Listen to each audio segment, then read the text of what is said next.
will be doing the compute part. Okay.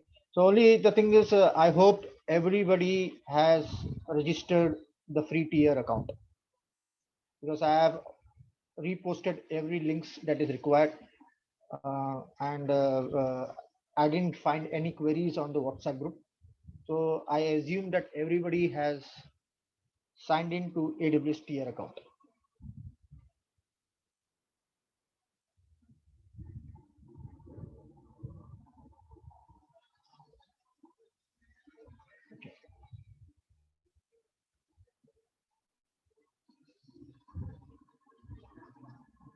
Okay, so a quick recap.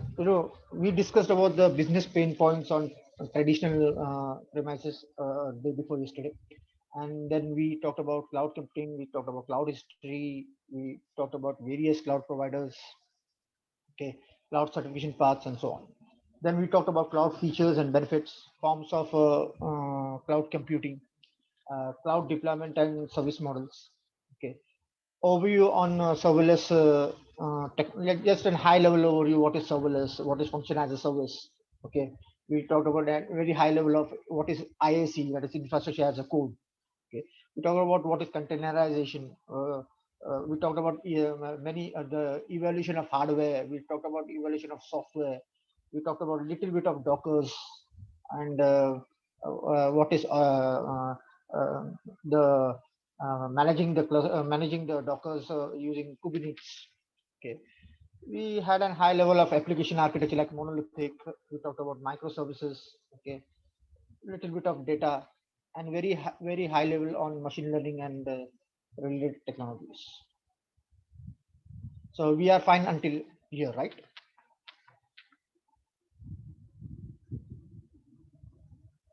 Okay. So today we'll talk about AWS. We'll talk about AWS history. We'll talk about an overview of the certification exam and the course outline. Before I come to, we talked about many things about cloud. Uh, Now we have a touch of what is cloud and what will be what is the requirement in terms of the on-prem or data centers and as per this thing. But there are some business events, okay, um, required for an cloud adoption. So it may be a data center exit. Okay, a company may say, okay, I don't want to invest more on my DR data centers, which I am co-locating right now. Let's move that data centers to the cloud, to the public cloud, or else okay. Uh, I'm not too lean. I need to have flexibility in my business and global reach in my business. So my IT transformation or digital transformation application should be accessible over the globe. So I need a business may need to transfer complete data center on-prem or this thing to the cloud, or it can be in hybrid or other structures. Then uh, if there is a merger in a company, right? Some companies acquiring it, and then okay, why to get all the old stuffs of that company so it's better to move it in the cloud, and then the business can correlate what is required and what is not required. Okay, and then the reduction in capital expense, end of support of mission critical technologies, like many hardware and technologies get end of support. Okay, at that time it's better uh, legacy softwares, or maybe a new infrastructure will be required, or new applications will be required that can be moved to the cloud. The data governance requirement, right? And then improvement of IT stability, like I'm talking about disaster recovery sites, and so uh, I can have my with using a hybrid deployment model. I can use I can have the disaster recovery site on the cloud. So response to regulatory compliance changes, like we have an no if you um, the industrial standards, ISO standards are there, and there are many compliance standards that a company has to follow. So if there is a much, if there is a regulatory body that, okay, say this particular, like in European countries, they have started with GPDR for your for your data privacy. So there may be some guidelines that has to be followed by certain companies or certain business. Okay, those changes can be acquired easily if you are in the cloud, because all the data centers require the highest level of compliance regulatory models or standards. I'm fine until now.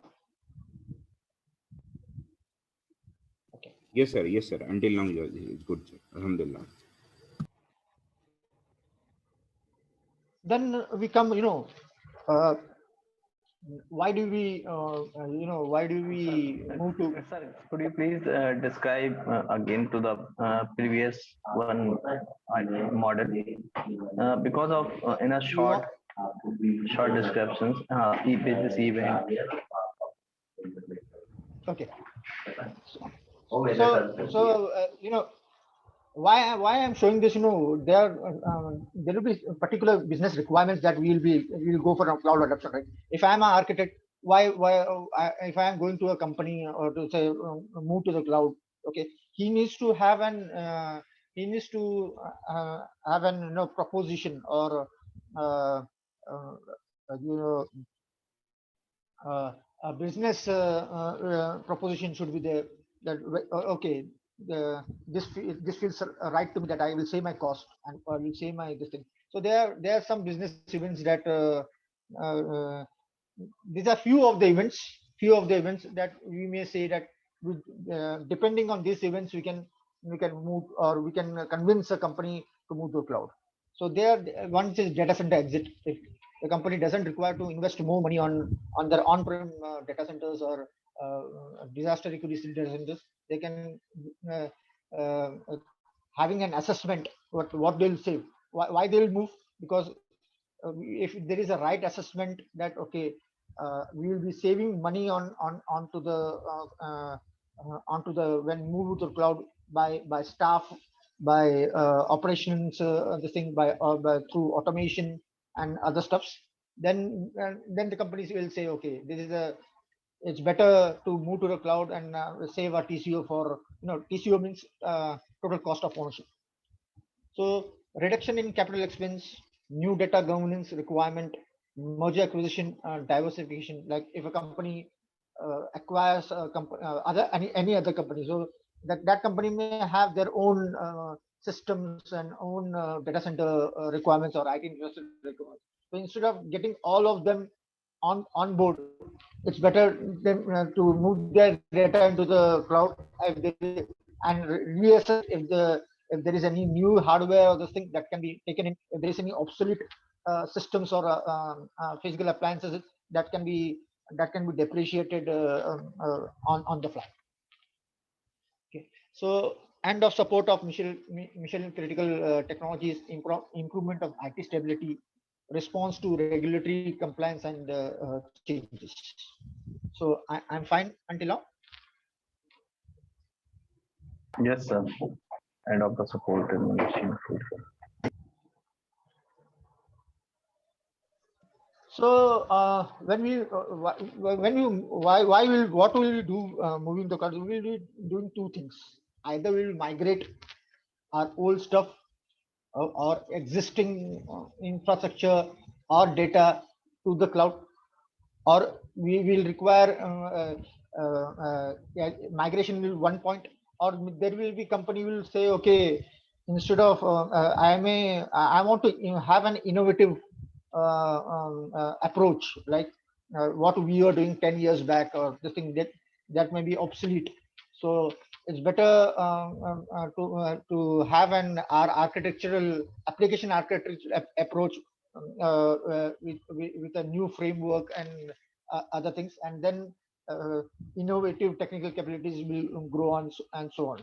Okay, so the first point is migration. So what will in migration you can have cost savings, less vendor technical complexity, optimized operations.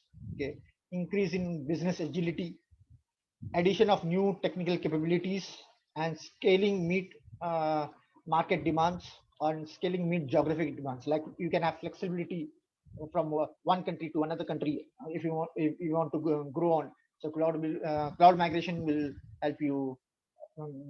Migrating or adapting cloud will help you on those fronts. Then, as I told you, one is migration and one is innovation. Right, we can innovate. Okay, so improved customer experience and engagements that will provide you, and then transformation of products and services, market disruption with new product or services that can be. So whatever we see now, everything is using microservices, and everything is turned into an app, right? So if you see anything, if you see an OTT platform, Geo and other things are there, it's an app based services that they are providing. Okay. Please. Okay. Then we have build new technical capabilities. Okay, and then scaling to meet network demands, or scaling to meet geographic demands. So this part, right, migrate, innovate, it is close to your Microsoft Azure terminologies. Okay, though it is used in overall, you can use in the cloud terminology also. But when too much of migrate and innovation, if you see that those are Microsoft Azure terms. Okay, so when what we do in the cloud, right, we can define a strategy. We have to assess things, right? Like how we can assess things. Like today I am spending X amount of this thing on my technical on my infrastructure, on my hardware or the software or the application provisions, the licensing, the software licensing, and other parts like uh, the staff to the operation cost. Okay, the operation cost will be there. The compliance cost, if there is any other things like security and or cyber insurance, cyber security insurance may be required, or so on. Okay, so assessing is a very important part in cloud technology, right? So there are some principles. Many whenever an architect or any cloud expert pitches the cloud adoption, this thing, whatever the business environment is, the CEO or the head of the business will always look what benefits I am getting to moving to cloud. Okay, first is that first pitch is that we'll save cost. Okay, we'll say yes, we'll save cost, but if it is assessed and planned and designed properly. Okay. If there is any misconfiguration or or we are missing something, cost, and because it is a subscription model, pay as you go model, it can little bit, it can hurt also. So assessment is the strategy assessment is very important. Planning it based on the assessment, planning is very important. And when we feel okay, we are ready to, then we can migrate or innovate and this thing. And with this, we can manage and govern this. So ongoing operations of the portfolio includes governance, resource management, security, people, and processes. Am I clear now?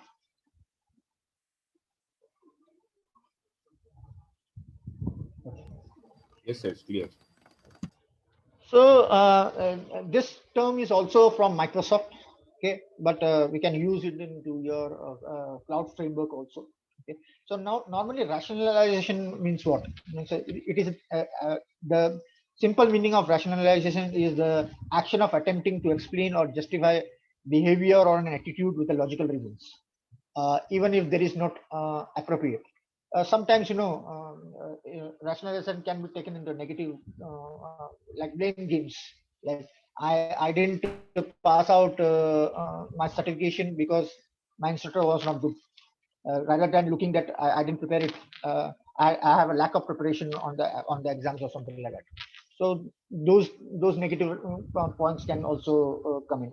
When we say rationalization in business, it is the reorganization of a company in order to increase its operating efficiency. This sort of reorganization may lead to an expansion or reduction in company size, a change of policy, or an alteration of strategy pertaining to particular products offered. Okay. And then there are two types of, there are more rationalization concept in IT as well as cloud rationalization. So IT rationalization is the process by which an organization identifies and assesses the value of business applications to determine which ones to keep, update or eliminate. So when we talk about cloud rationalization, it is they term as 5 R's, which are rehost, refactor, re-architect, rebuild, and replace. So I have a document for that. Let me open that document.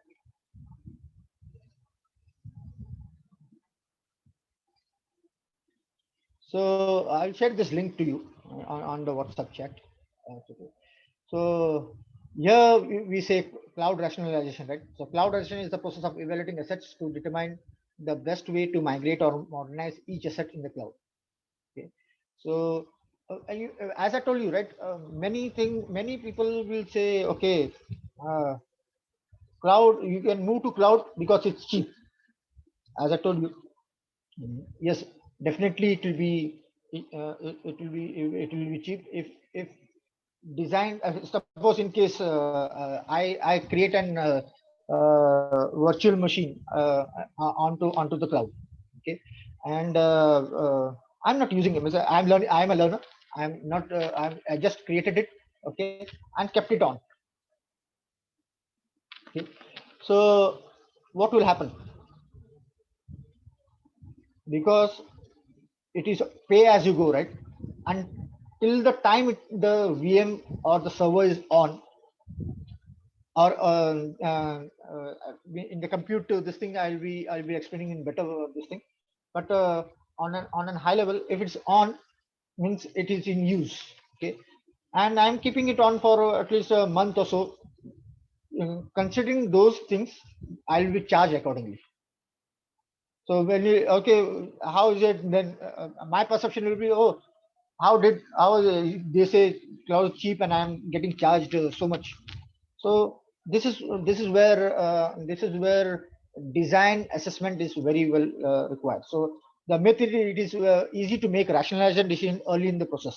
So accurate rationalization requires. So as I told you, rationalization can be in negative terms also, right? Why should I go to data center? Cloud is not so much our company is not getting innovated, or we don't have any innovation. Why should I go from data center to cloud? That can also be an part. Okay. So accurate rationalization requires a deep knowledge of the workload and associated assets like applications, infrastructure, and data. So what applications are using? Why are those applications being used? What is the right sizing of infrastructure for those applications? Okay. What is our current data management in the business? These are the things, and design at the design level, a person, even in an operational person, should know about it. So business decision has to wait all workloads to rationalization. So I'll be forwarding this document. I'm not going completely on those part. So we have 5 R's of rationalization, right? So first is rehost, also known as lift and shift migration. Lift and shift means we are moving our from an on-premise we are moving applications infrastructure from the on-premise to the cloud. So rehost effort moves a current state asset to the chosen cloud provider, which with minimal change to the overall architecture. So you can say common drivers might include reducing capital expense, freeing up data center space, achieving, like as I told you, the business events that we talk about. Then we have analysis factors, that VM size, dependencies, and asset. So then we have refactor, that is platform as a service. Options can be reduced, can reduce the operational costs that are associated with many applications. Like as I told you, as a developer, I don't require to know about what is the infrastructure, what is the server, what is the operating system. I am only focused on the application. I'll write my code and just build it. Okay. So at that point, platform as a service comes into picture. So it's a good idea to slightly refactor an application to fit past model based model. So many companies are now, like I showed you the n tier architecture of the web. Okay, or going to microservices and other things. They are focusing on, they are refactoring their application design that it can support the platform as a service, where less dependency will be there on the technical capabilities. Okay. So refactor also prefers the application development process. So common drivers are faster and shorter updates, code probability, and so on. Then we have re-architect. Some aging applications aren't compatible with cloud providers because of the architectural designs. So that were made when the application was built, in case the application might need to be re-architected. So these are the things. Then we have rebuild, and then we have replace. So I'll be sharing this document link with you. Just go through this.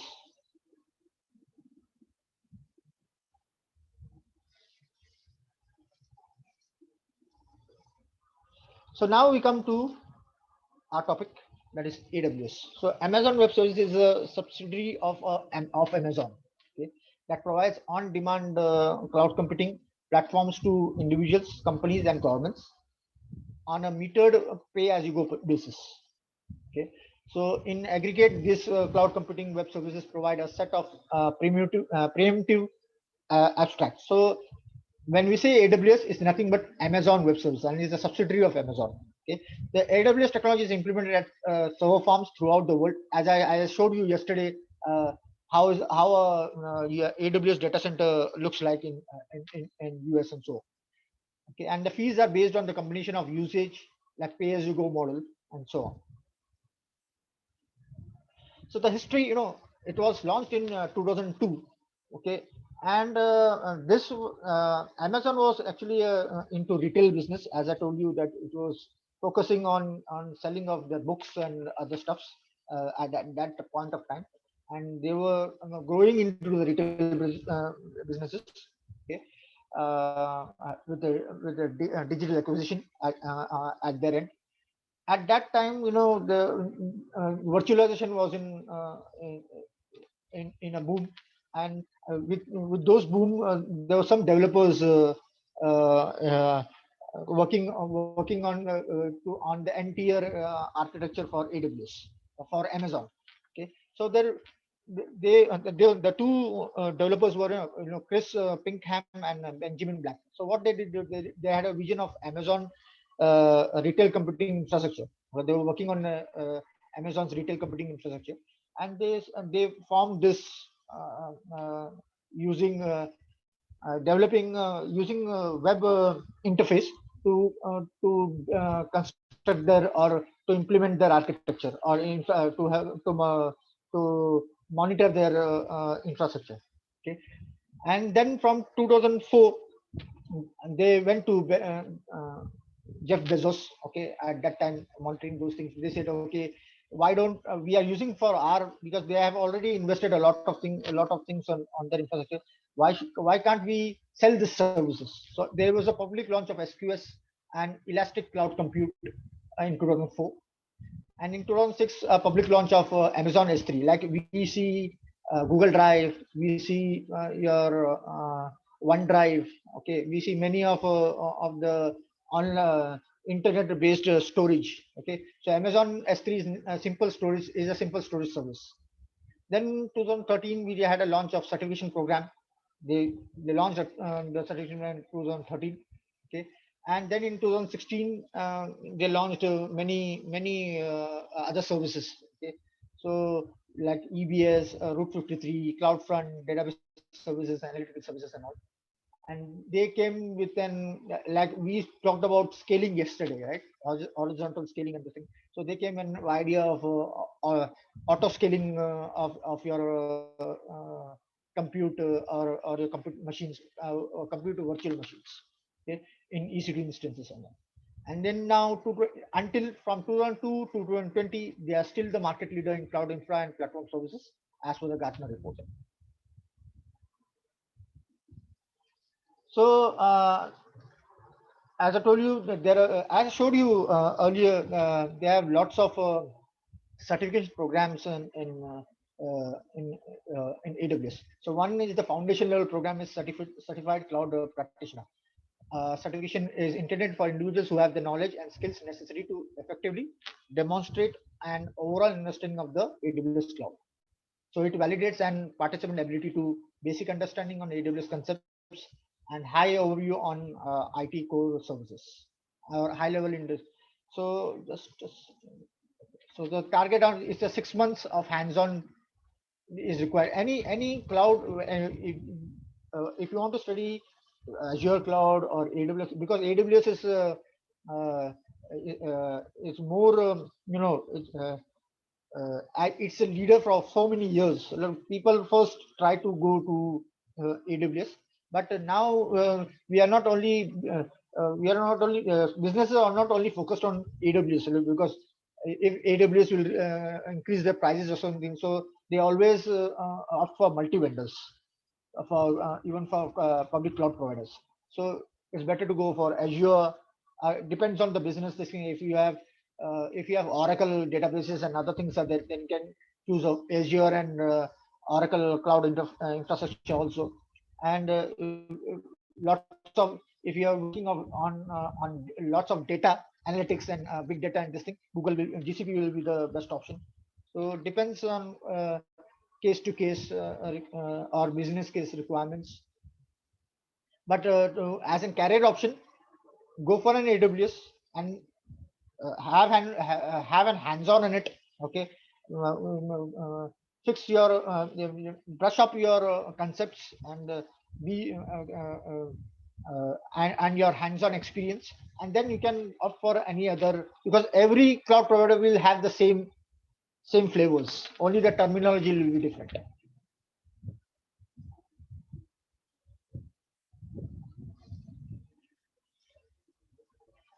Come here. So I'll be sharing this link for certification. This AWS.com certification program is there.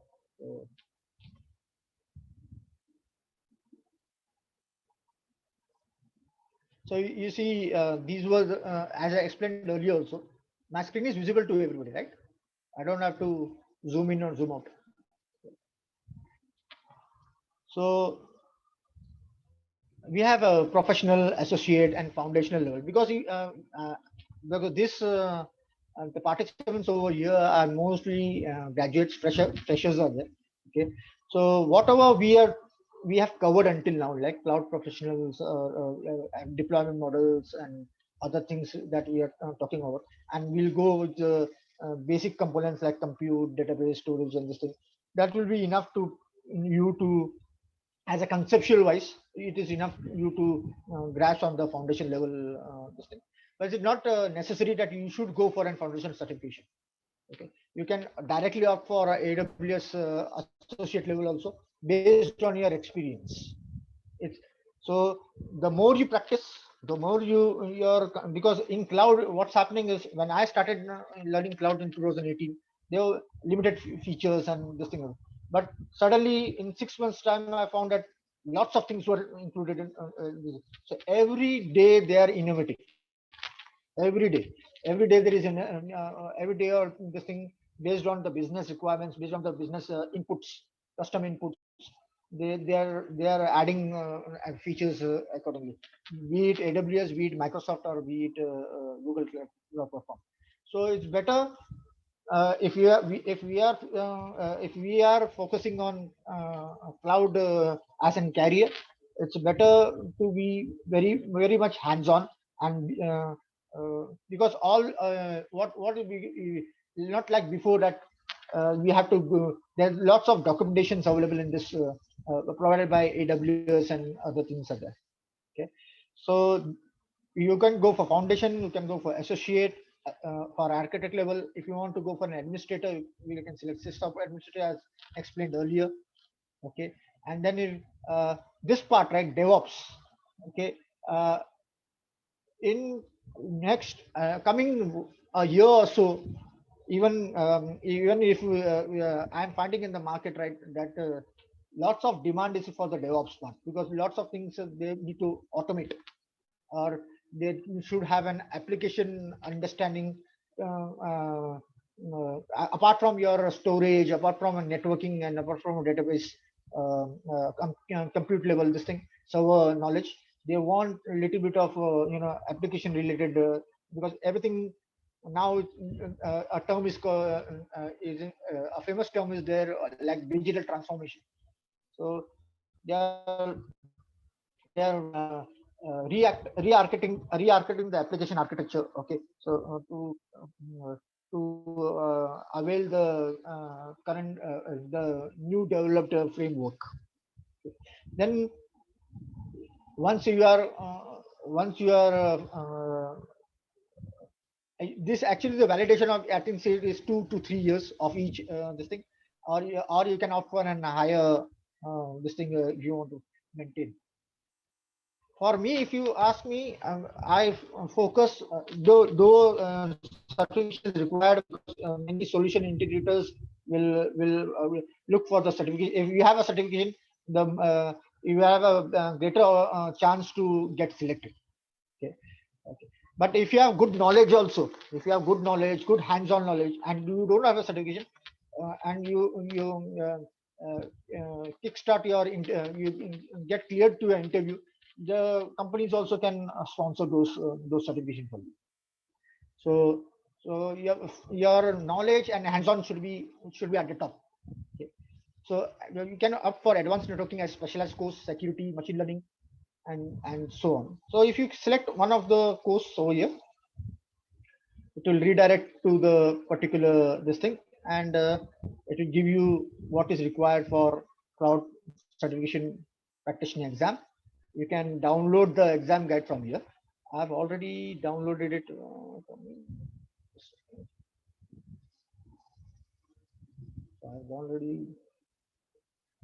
I've already downloaded the exam guide. So it gives you uh, the exam preparation points, that what you have, who can attend this, and what exam content is covered. It is about 700 is the passing point for, out of 1,000 is the passing marks for this examination. And we can have needs to be studied, what topics needs to be, what topics will be covered, like cloud concepts, security compliance, technology, billing and prices. So the percentage wise, what needs to be studied. Okay, so these things are there. So you can always, I share the link, you can I'll forward this on the WhatsApp group also, and I will share the link where you can download this exam guide. Any questions over here?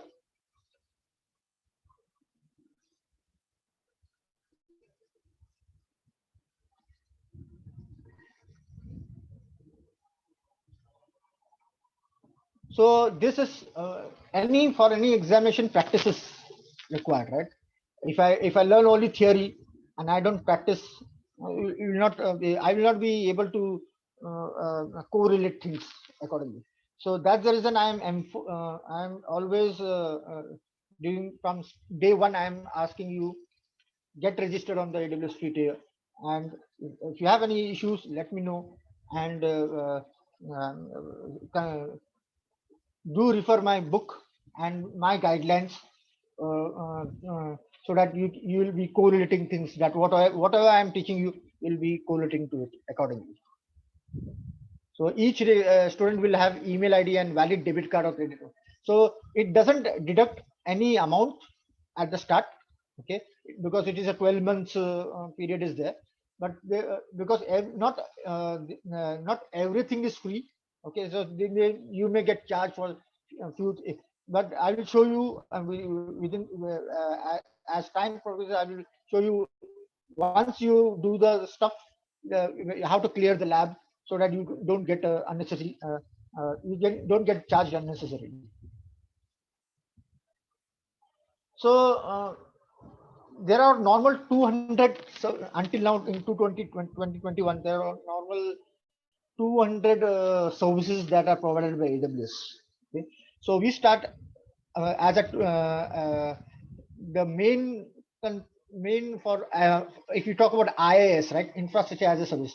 So these 1, 2, 3 are very important, where I can transfer my services, infrastructure services to the cloud, to the AWS cloud. So AWS global infrastructure, network and content delivery, compute, storage, database, then analytics. And then we have, on the software part, we have analytics, security, identity, then management tools will be there. Developer tools like PaaS can be located. We can use PaaS services over here, developer tools, and then we have migration. How to migrate. There are some tools provided by AWS to for migration process. Okay, from your on-prem to the public cloud. Then business productivity, Internet of Things, game development, desktop and app. Now this is also earlier it used to support only Windows and Linux. Now it supports Mac streaming also. Like you can stream your desktop is as good as your desktop is on the cloud. Okay. So application services, so your PaaS and other SaaS services can be located over here. Any questions over here?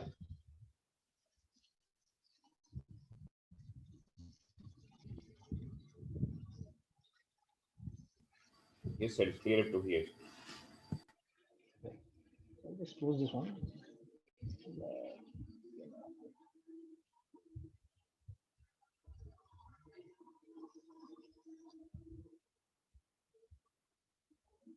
So when I'll share this link to you. Okay. When we say global infrastructure, right? So what is global infrastructure? The AWS global infrastructure is the most secure, extensive, and reliable cloud compute platform. Okay. So offering about, as I told you, 200 fully featured services from data centers globally. Okay. This is the beauty of AWS because it is using its infrastructure for its own use also. Okay, as their retail business is growing, okay, their infrastructure requirement also grows, and those things they are also offering to the public uh, this thing. Okay, so that is what they are compared to Microsoft, or compared to this thing. They're on the growth level, on the global reach level, they are on the top. Okay.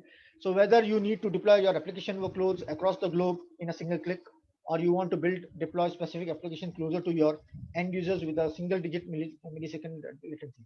So what normally it has 24 launch regions. So I'll be explaining you what is. Excuse me, sir. We have to start a career in the DevOps or the developer. See, depends what is your interest in, right? So if I am studying today I'm studying networking, or today I'm studying your infrastructure related things, servers and other parts, right? Still have demand. Security is still in demand. Okay, now but instead of going for infrastructure security, people are going for cloud security.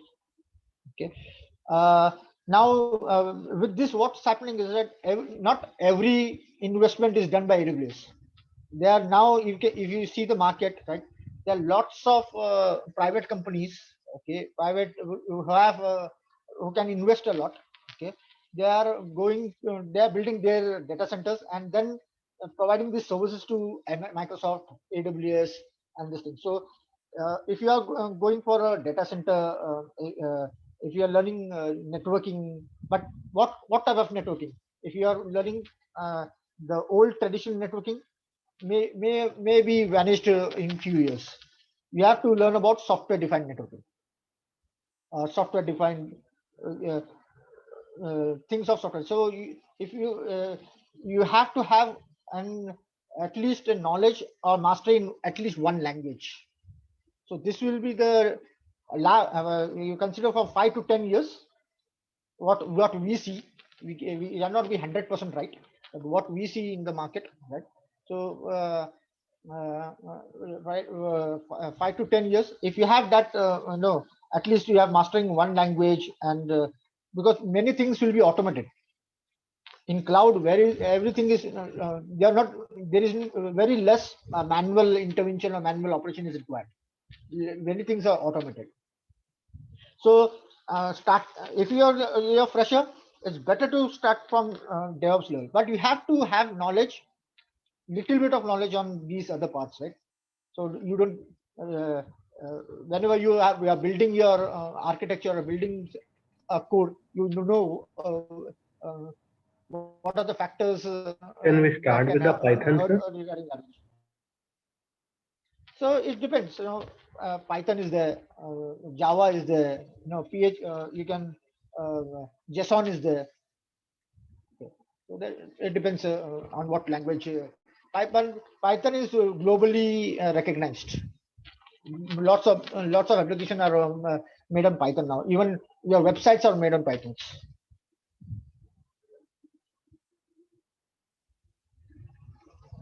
So there are 24 launch regions. I will explain what is region and what is availability zone. There are 77 availability zones. Okay. There are 5 local zones and 15 wavelength zones, 6 announced regions. Now, we have a region for AWS. We have a region in because it is depending on your geographical this thing, right? So we have region in Mumbai, and soon in 2022 we'll have one more region for AWS in Hyderabad, Telangana. Okay, so there will be 2 regions in 2022. We'll have 2 regions focused on for AWS, right? So then we have to, it is covering up to 245 countries, and we have a direct connection also, there will be some ISP level this thing where we can have a direct connection, a fast network connection from an ISP until to the for the data centers, right? There are some applications may require fast reduced latency for replication and other things. So we have direct connection. I'll explain you everything on that. Then we have points of presence, that is POPs. Like you have POPs in everywhere, right? We can say it's a demarcation or demarcation point or physical location or an access point or an edge location will be there. So when you say POPs, you have POPs for your 4G or 3G networks also. So similarly, we have in terms of communication between multiple networks or connecting 2 networks, those POPs are available. So it is 220 plus POPs are available.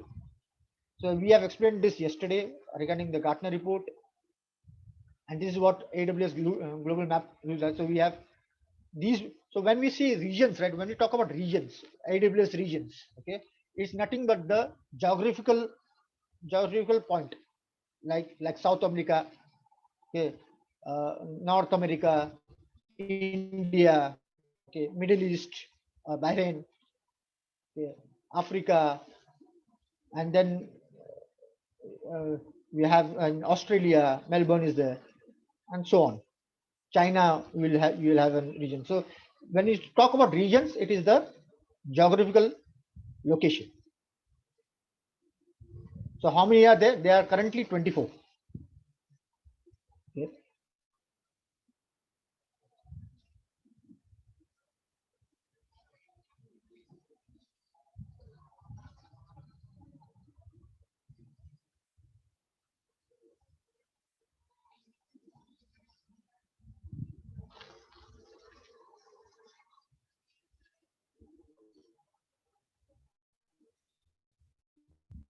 See over here. I'll show this list to you. Okay. regions and availability zones. Okay, we have regions in North America, so you can get the counts over here. Right? There are 6 regions in North America and 3 regions in South America. Asia Pacific regions, there will be 3 or 4 regions in Asia Pacific. Pacific or no, regions in or 8 regions in Asia Pacific regions.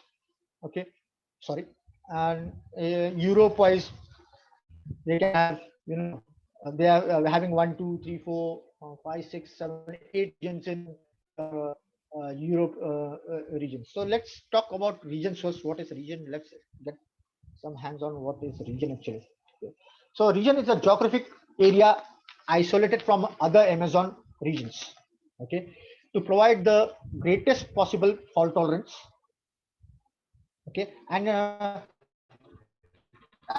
when I say regions, it will be data center. Okay, in particular region. So when we say data center, if I have only one data center in a particular region, like in Mumbai, if I have only one region, one data center over there, and if it fails to a disaster calamity or this thing, what will happen? I will lose the this thing, right? So similarly, when you say fault tolerance, right? So we have availability zones. So in a region, we have minimum of 2 availability zones per region. So it's availability zone nothing but a separate data center having low latency connection with the other region with the other availability zone or other data center within a region. Am I clear? So when you say region, it's a geographic area isolated from Amazon regions. It's a geographical area like India, Mumbai, or South America, North America, Europe, or something like that. Okay, and within those, this thing we have particular data centers are there with low latency. So in a single region, we have to have at least two availability zones per region with low latency links. So that one fails, the other will take over. Am I clear until now? So you know what is region? Yeah, you know what is region and what is availability zone? So whenever you talk about AWS region, you have to have it should have minimum of 2 availability zones per region. So for example, when I create when I'm creating an application, right? I am hosting a server. Okay, suppose I'm hosting a server in Mumbai region. So when I talk about Mumbai region, it's known as CP South. So it has 1B, 1C. I will show you over here.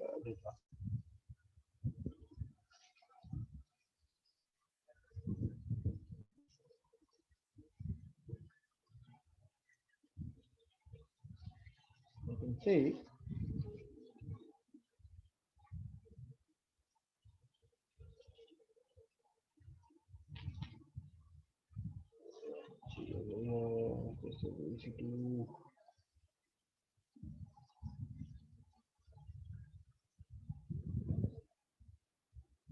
My screen is visible, or should I increase the font size?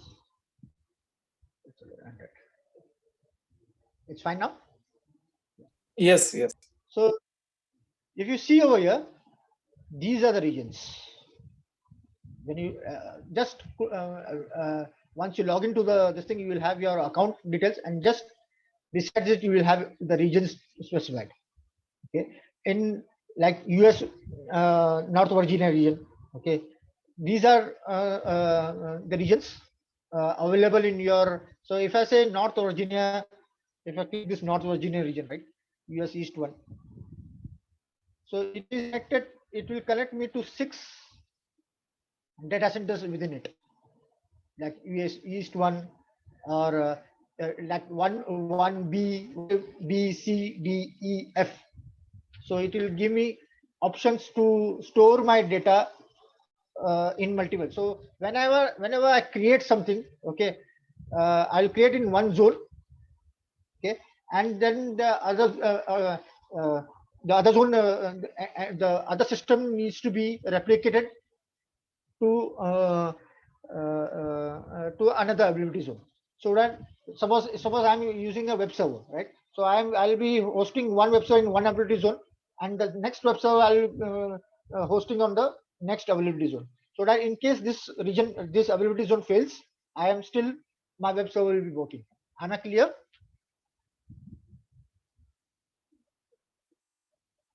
Yes, sir. Clear, sir. So these are, see, in Asia Pacific, if you see Mumbai region, right? So if I select Mumbai region, let's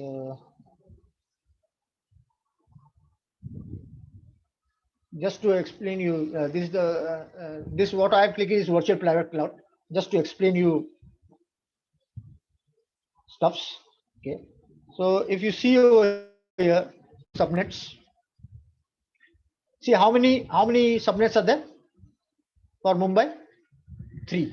So if I select North Virginia,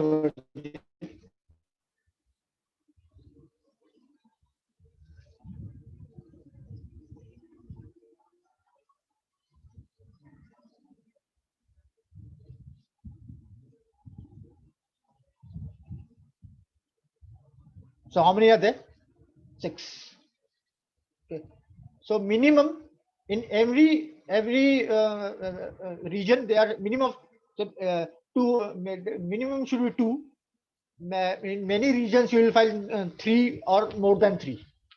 Okay, but there are some locations where connectivity and other things are still a problem compared to region to region. So minimum 2 will be there in any of this region. Minimum of 2 availability zones. For Asia, for Pacific or Mumbai, it is 3. Okay, now, and whenever you create or this thing, mostly when you are in a learning process, so mostly we use Northern Virginia this thing, because lots of latest features are implemented over there and then propagated to other regions. So whenever I want to access all the features of AWS, I should use North Virginia region. And there are some cases like if I say billing dashboard. Okay, so you will say it turns to global. That means it is not region specific. It is universal for all regions. Your billing dashboard will be universal for all regions. Okay, so if you are creating an account from Mumbai, okay, it doesn't matter, because it is doesn't matter to specify a region over there. Okay, because that part is already universal, so you don't have to select any global. So again, you'll see it is not highlighted. Am I clear?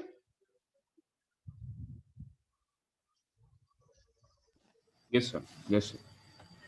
So as of 2021, right, you can say AWS cloud spans for 77 availability zones in 24 geographical regions. Now 7 in North America, 1 in South America, 8 in EMA, that is Europe and Middle East. Okay, and 8 in Asia. So when you count this, it comes to the count of 24. So there are 24 regions across the globe.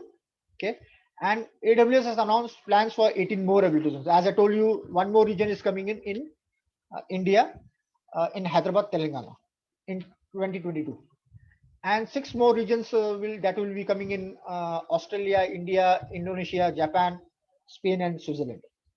Okay, so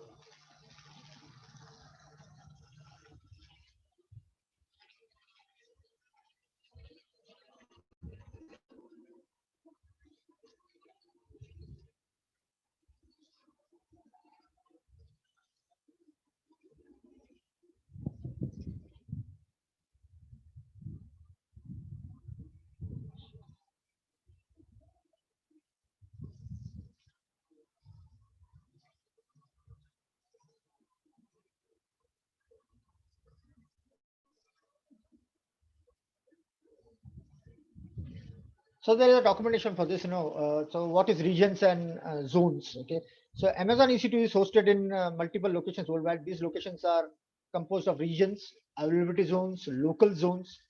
AWS Outpost is nothing but it is a service of hybrid cloud outpost.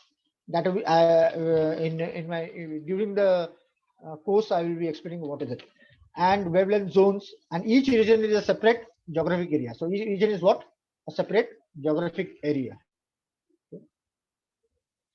So we have availability zones are multiple isolated locations with each region. What is local zones? So local zones are provided you the ability to place resources such as compute, storage, and multiple locations closer to your end users. Okay, this this will be the data center will be specific by AWS. Okay, this is my data center located. So in case, for example, I'm selling Reliance or Hiranandani, Yota, or somewhere else in Mumbai or this thing also. Okay, but if you want an zone, okay, closer to your end user locations, you can have local zones. Okay, Outpost brings your native AWS service infrastructure and operating models to virtual. It's actually it is it is a hardware and software application that will be sitting on your on-premise this thing, and then communicating with the cloud public cloud service. Okay.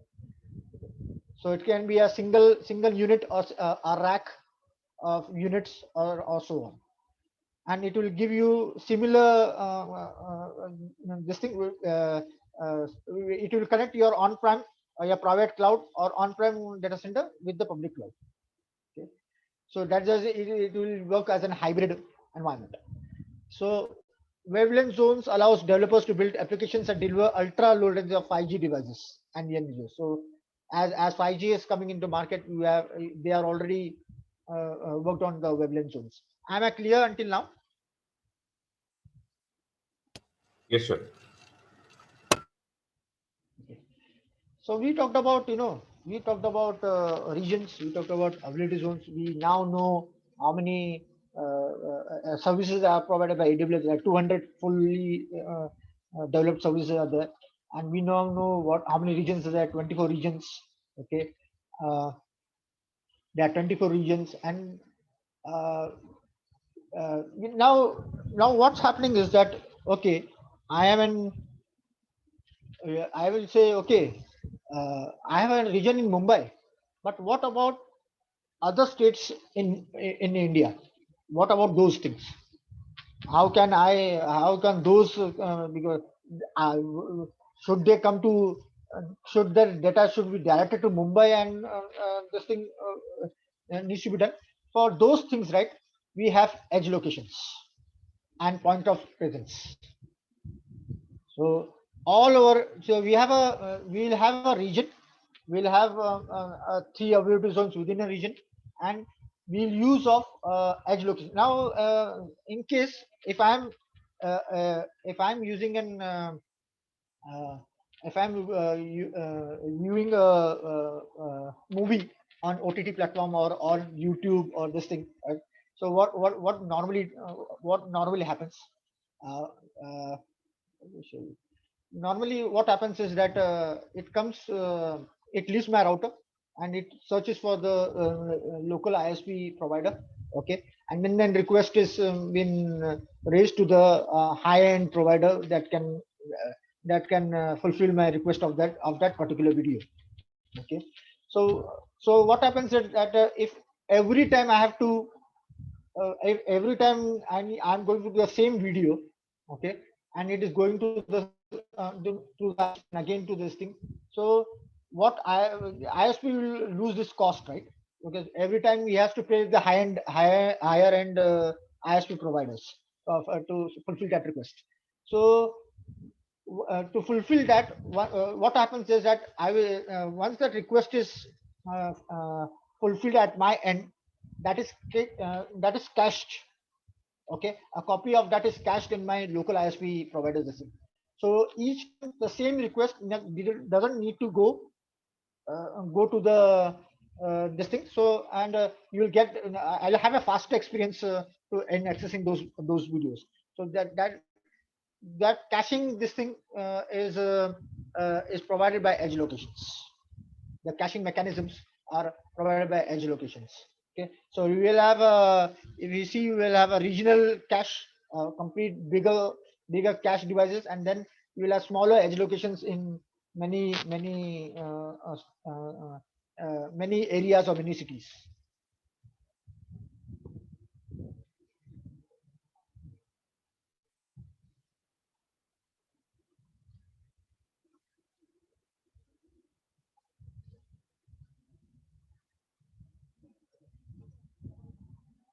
So if you see over here, each link I'll be forwarding you, so you can don't have to write it down. You'll get these links. It's already on the net. Okay. So so in AWS, right, the caching environment, the global edge network or caching environment is on a network basis. That caching environment is known as content delivery network, CDN. It is known as content delivery network. So Amazon has its own content delivery platform like CloudFront. Microsoft has also have a content delivery platform. Google also has a content delivery this thing. And um, uh, apart from that, there are third party like Akamai is a content delivery network used for caching environments. So you can say Amazon platform with thousands of tier telecom carriers, and globally it is well connected with all major access networks for optimal performance.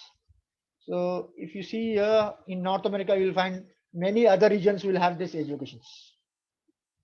Okay. Europe will have, apart from the regions, it will, in many cities you will have these edge locations.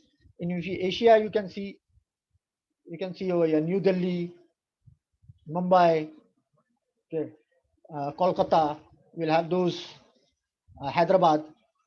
Okay, right now Hyderabad has an edge location, but in 2020 it will have its own region itself. Okay. Where we'll have dedicated data centers over there. So I have one, just to explain you what is POP or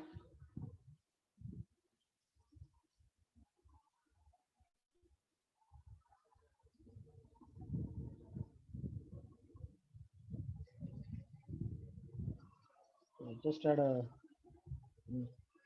So what is when you say POP point of presence, right? So I just had, and it's a point of presence is a demarcation point, access point, or physical location two or more networks communication devices share a connection.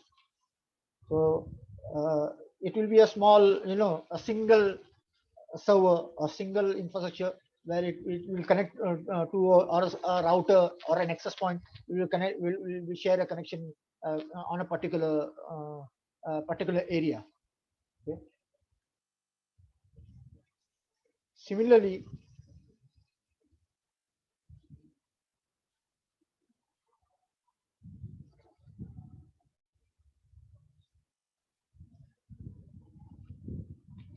if you see over here, so you can see how what is a point of presence. So it can be a simple single server mounted in somewhere else cabinet. Okay. So when you talk about POPs, right?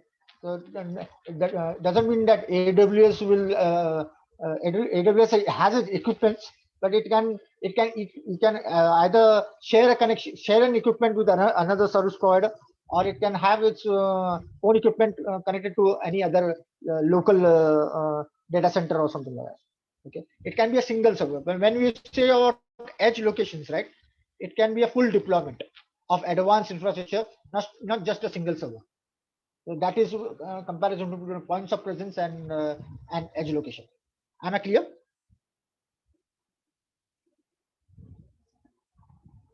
Yes, sir. So edge locations looks like this, right? And it's a part of your edge location is part of your AWS CloudFront. This thing where we'll be discussing in our future in a course in future. Okay. So an edge location is where end users access services located at AWS, that they are located in most of the major cities around the world that are specifically used by Amazon CloudFront. And as content delivery network is a common word, because there are many more content delivery networks available in the market to distribute content to end user to reduce latency. So what that does is it is good in doing the caching bit. So it will cache your request. Okay, you don't have to go. Suppose I am accessing a website of our www.amazon.com, where my in case it is in the server is located in US. So I will add an edge location where all the contents of major contents as per the request uh, has been cached on a particular edge location in a particular area where I'm staying. So you will find that the latency part will be reduced. Okay, you will have a fast access. So AWS offers, these many like 200 plus services. So in this course we'll be talking about compute. We'll talk about storage. Our next lecture will be on compute. Okay, we'll talk about storage, databases, analytics, applications, and deployments. So we'll have a broad set of this thing. So that's done for today. So any question, queries that you need to ask me regarding the assignments? I'm still now. I am not. I'm still working on the same assignment one for you guys. I'm not clear that whether we have enrolled for the 3 tier this thing. And so how is the status for the assignments? Yes, sir. Assalamu alaikum. Can I say, sir? Can I say, sir? Carry on. Yes. Sir, I have created that account in the same one that you say, and I have done that multi-factor authentication as well as that one setting an alarm. But this IAM users is there, no, sir? Identify and access management. In that, I could create the users, but in order to have a groups, I was not finding tags there. There was an option tags. So Okay. there I was Okay. getting a difficulty. Like from your assignment, almost 2.5 points I could do, like in half section to create. Just do one thing. Just post this whatever you have. Just post it on my this thing, Okay, sir. and I will take it during the session, right? Okay, I will sir. take it during where you have to go through. Okay, sir. Or in case if required, we can have one-to-one Okay, sir. connection to Okay, sir. explain you. Okay, sir. Okay, definitely I'll do, sir. Like from today What onwards. about others? What about others?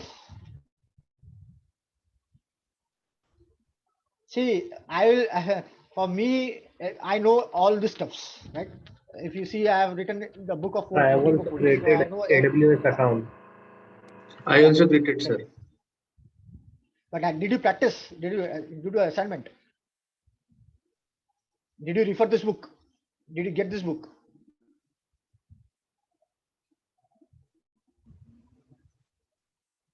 So first thing is Yes, sir. Using this book, I could do that two assessments, sir. Setting up an yeah, alarm and MFA, virtual multi-factor authentication, and also creating the users. Also, I could do, sir. That three things I could do, sir.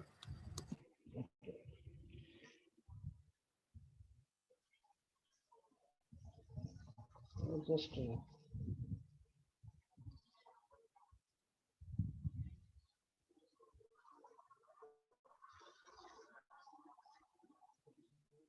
just a second. Huh?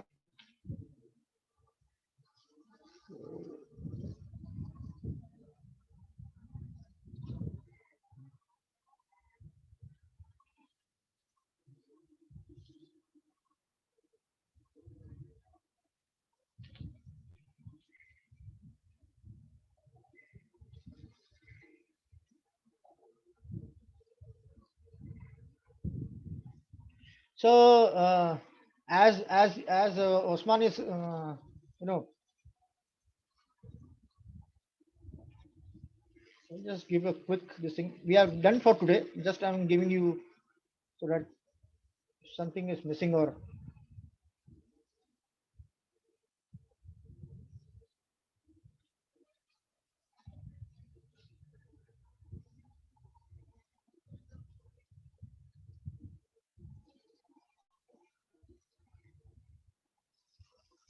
So if you go over here, right, if you log into the, first of all, you require an username, password, and this thing. If you log in to this part, and I go to security credentials, right, my security credentials. Okay, so this is what needs to be fulfilled. Okay, the password, the multi-factor authentication. Okay, so I think Osman, you have used the Google Authenticator.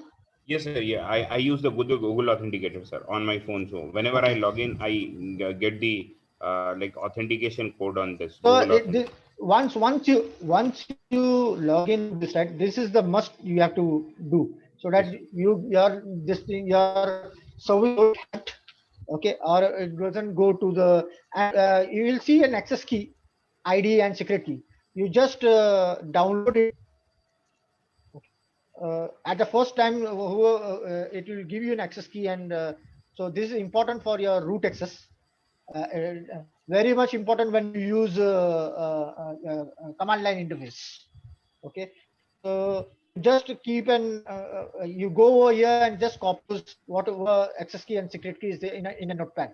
Just you have to keep it handy. It works for 90 days, and sometimes you can make it inactive also, and or create a new access key whenever required.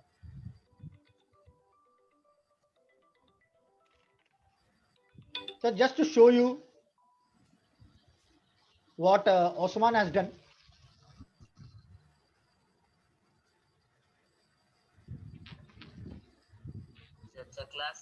Hmm.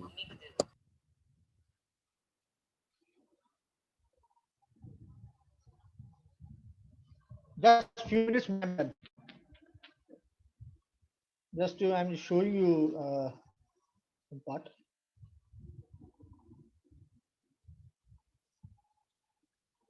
So I've logged in from the this thing, and I'm saying so.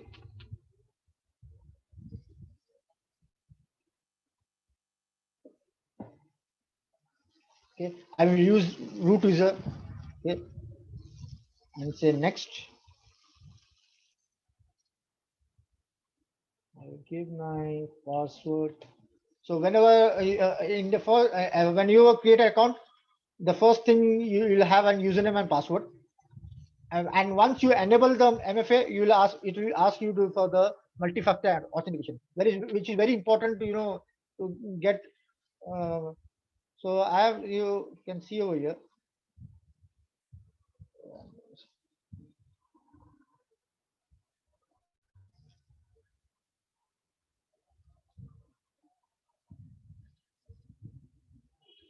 Just a second, it will show me over here. Depends on the Wi-Fi connection, right? You see, I am sharing my my iPhone is mirrored over here. You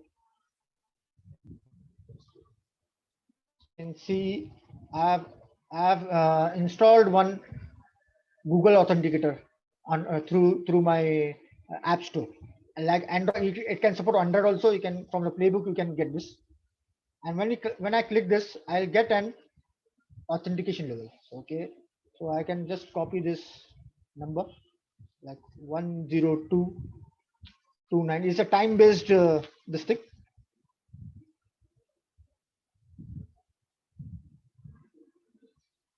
And once I do this, I'll be able to learn. So each 30 seconds, it will give me, it will refresh the code, so that you will have the similar OTP for this thing. Am I clear? So everybody understands why this is required.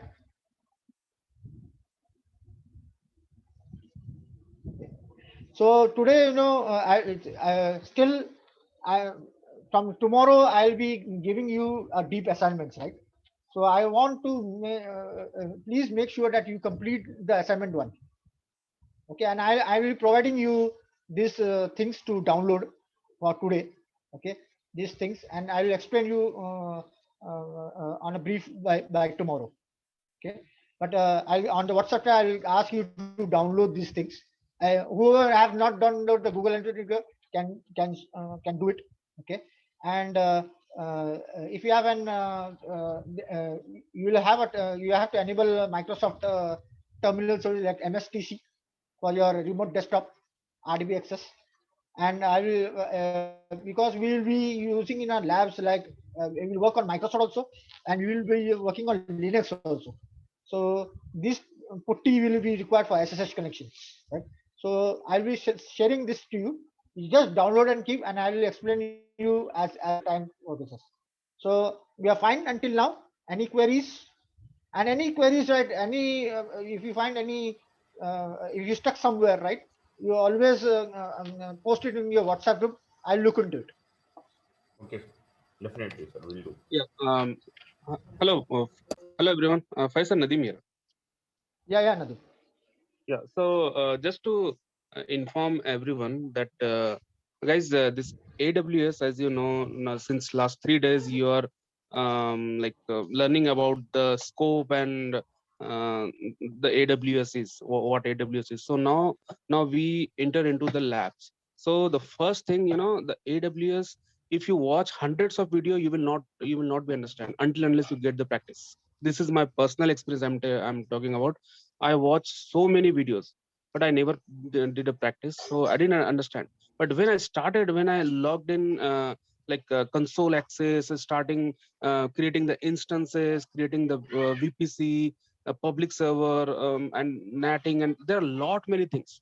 So the first step towards AWS is to create the account. So those who created the account, well and good, okay. But who didn't create it yet, so please create it today. And if you don't know, if you're having the problem, then check with your colleague, check with Usman Ali, check with who completed. So let's work as a team. And if one more practice I would like to initiate here, because AWS is something the practice, like we already have a book, a wonderful book created by Mr. Faiz. So what we'll do is, like, if someone is creating some lab, doing some lab, let's take the screenshot. Like if suppose you're creating one instance, okay, like EC2 instance. So take the steps, take the screenshots, create the PDF and a Word, and put it into the chat. So other will take the benefit of that, because AWS, it is totally based on practice, and just an theoretical knowledge will never help you. Okay, so please start this practice, start creating the documents. It will give you the practice, because in if you move to the operation, because nowadays I'm seeing the AWS guys, those are working in my organization. So what their day-to-day activity, looking into the monitoring, and looking into the creating the EC2 instances, okay, and public server, this server, and security policies, and also it's their day-to-day activities. Okay, so everything is based on the practice. So whatever the topic the Faiz sir is teaching you, understand the theoretical and look at the lab, how he is doing it, follow his book for the step by step he has given. So I'm telling you, if you don't do the practice, then this class is no mean. Please, no need to attend this class. I'm telling you very frankly, AWS is totally practical based. So please start creating the document, sharing the document, create and share the knowledge. Okay. With this, I will conclude. Thanks a lot. Thanks, Nadeem. So we'll be closing for the day. Okay. Thank you very much.